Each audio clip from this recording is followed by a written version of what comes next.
Thank you, Joe, for being here. No one ever calls me doctor, but thank you. Well, you are a doctor, aren't you? It's in the most technical terms, yes. Yeah, so what kind of doctor are you? I am a doctor of philosophy in science, actually polymer science. I'm a research scientist. Oh, yeah. So where'd you get your doctorate at? MIT. Yeah, smart guy. That's what I thought. All right. So you're not a like if I'm sick, you can't help me. I probably could, just not probably in the ways you'd want me to. Okay. All right. Very good. All right.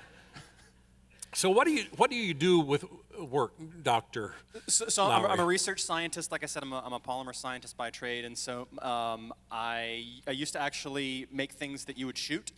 Like ballistic materials and everything, and so that's a lot of fun. Anytime you can see something you made get shot and blown up, that's a lot of fun.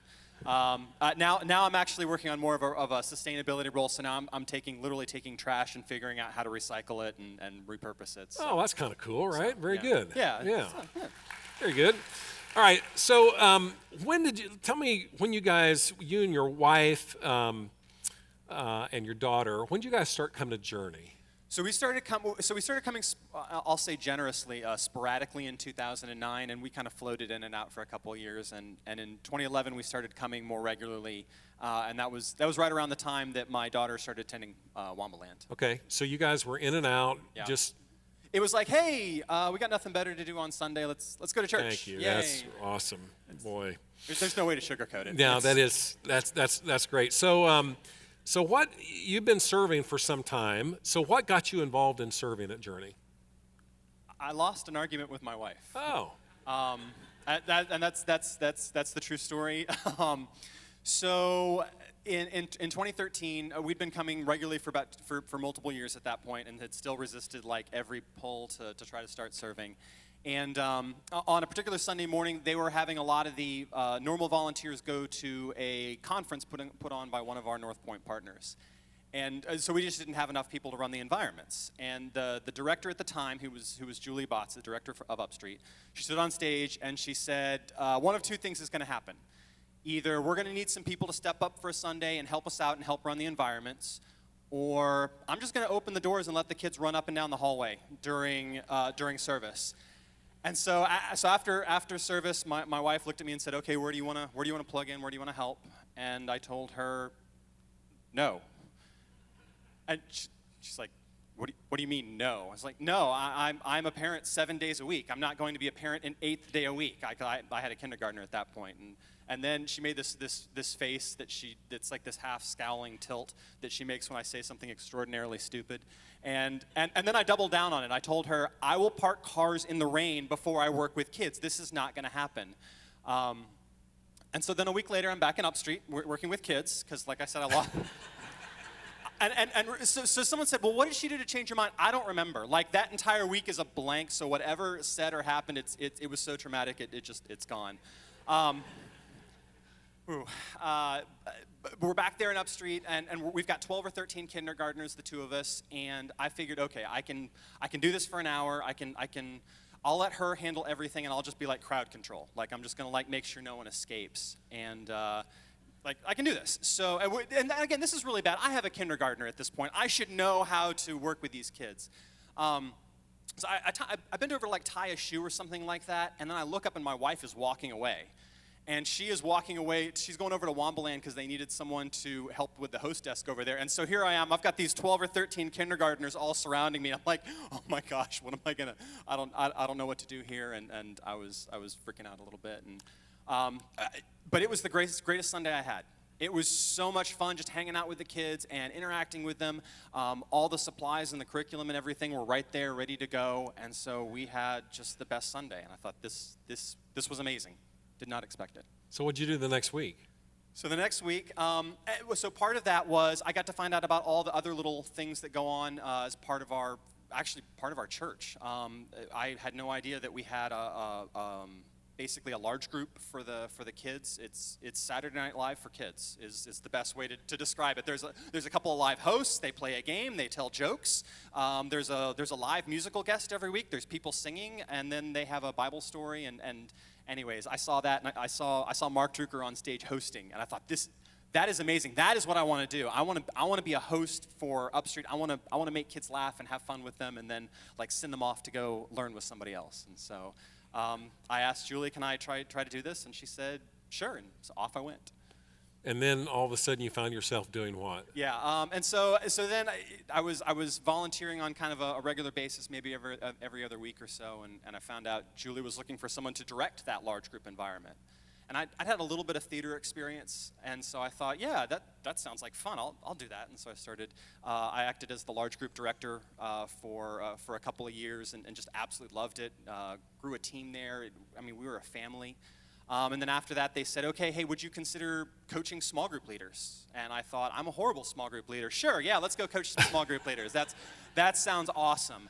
But I'll tell you what, at every step of the way, I had someone kind of putting their arm around me and guiding me and saying, hey, when you're leading people, think about this, or when you're coaching people, think about that.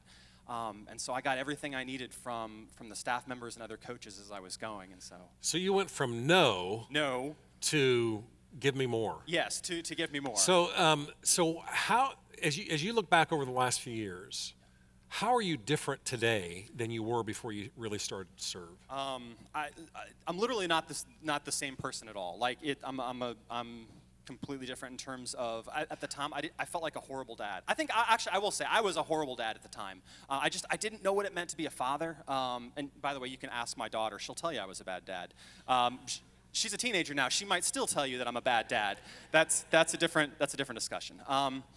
But I didn't know how to be a dad. I didn't know how to be a father, be a parent. I certainly didn't know what it meant to lead my family spiritually. I just figured that the way that you brought kids up in the church is you brought them in and then you handed them to somebody else and said, hey, here you go, have fun. But as being a part of Upstreet, I got to learn everything that my daughter was learning. And so when things would come up at home, I'd get to say, hey, was this the wise choice? Hey, are you treating other people the way that you want to be treated? Hey, are you trusting God no matter what? Which are kind of the three basic truths here on the back of our shirt. So I got to be a better parent. I'd like to think I've got to be a better husband. You can ask my wife about that. Hopefully she'll say yes. I got to learn how to lead and coach people. I got to find out how to run technical equipment that I'd never ever thought I'd ever get to learn how to run. It was just all these amazing skills that you just don't get in the outside world were available there to me just by stepping in. So you got a lot of experience in a lot of different areas. Yeah. But what has been the spiritual impact to you? Oh my gosh. On serving? I find life in it. I think we all hit adulthood and we kind of expect like, all right, I'm going to go out and get a job and make money and then retire one day, and it's all this nebulous kind of life stuff, and then we start doing that and it's not a lot of fun. It's kind of it's a daily, weekly grind. And what I found on Sunday was life, just interacting with people in community. The people I've served with are their family to me. If they were to call me up today, there's nothing I wouldn't do for them. My own relationship with Jesus has grown exponentially as a result of having to trust him, because I think we all come in thinking, okay, well, I'm just going to use the skills I have, but that's not true at all. We develop those skills, and part of that is by trusting that God's going to be with us the entire way. So I've grown in my relationship with him. I've found life. Sunday for me is not just the start of the week, it's like the best day of the week. And so I get to Monday and it's like, all right, yeah. It's like, all right, Monday, 6 days till Sunday, I can do this. And off we go. Why should everybody in this room serve, Joe? Because that's where you find life. That is where you find what it's all about. That is where you find community. That is where you find family. That is where you find everything about your own relationship with Jesus. That's how you live it out. That's how you become a better father and a better husband and a better wife and a better mom. That is where everything happens, is when you start serving and when you start growing, because you start using those gifts that God's put inside of you. And some of them, you don't even know that it's there. I've had people say, well, I don't think I'm equipped to be a small group leader.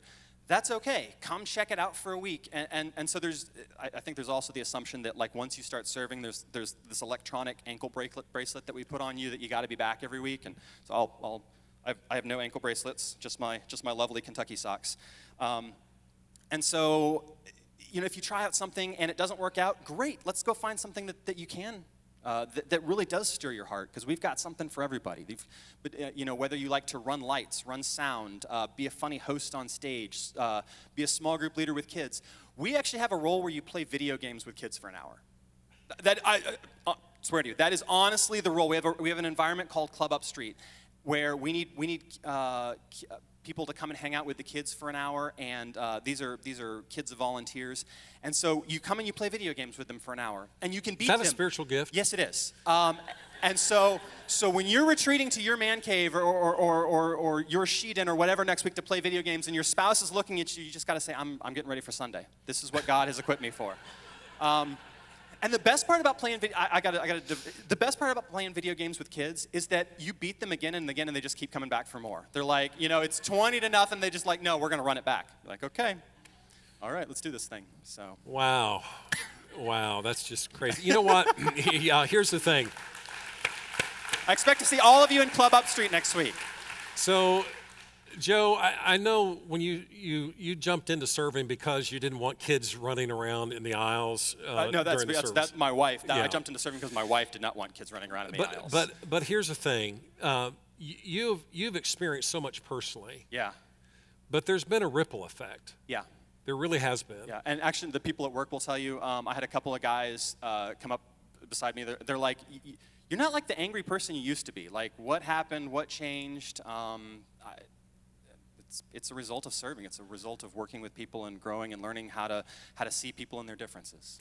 And there is a ripple effect that's happening here. And Joe, because you stepped up, not only have you experienced spiritual growth, not only have you experienced growth in just every area of your life, Yeah. but there are other people who have experienced that as well. And so